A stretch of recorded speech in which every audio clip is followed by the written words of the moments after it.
Hi, this is Jeffrey Kurt Financial Group, and today is October 2, 2024. It's Wednesday, and I want to just bring up some topics that I think are being looked at kind of in the short term to intermediate term. First of all, yesterday on Tuesday, we ended up with the PMI number, Purchasing Managers Index for September, and it was real weak. And the level that it came in at sub 50 is indicative and predicts a recession that we're already in one, or one is shortly coming.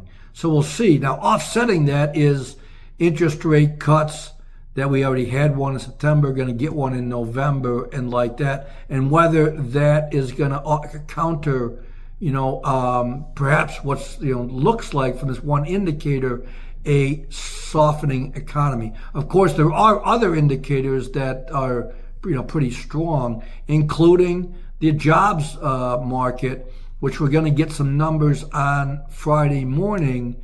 And I think there's also some positioning that took place yesterday, as you got through the PMI number, and then you ended up with the bombs flying in the Middle East, which gave more reason, hey, let's just sell some things and pull back or get hedged.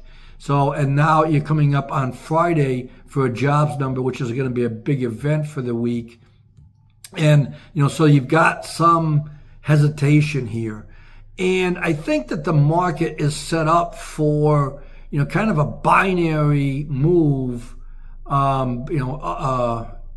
obviously up or down, but I think that move kind of continues for a little bit, whichever direction we break. And there's plenty of ammunition to logically think one way or the other. You've got some earnings coming up. Earnings season is going to start next week. If you get some good numbers out of that, that's going to be helpful. Seasonality, usually the fourth quarter is a positive quarter, so you've got kind of those things.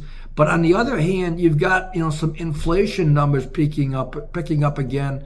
Copper's up, natural gas is up pretty strong over the last 2 weeks.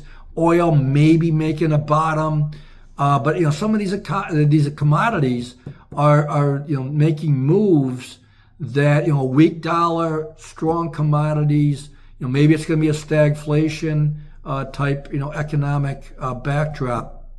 So, and I think also it's interesting that the interest rates have kind of stopped going down. The 10-year and 30-year have kind of moved back up a little bit.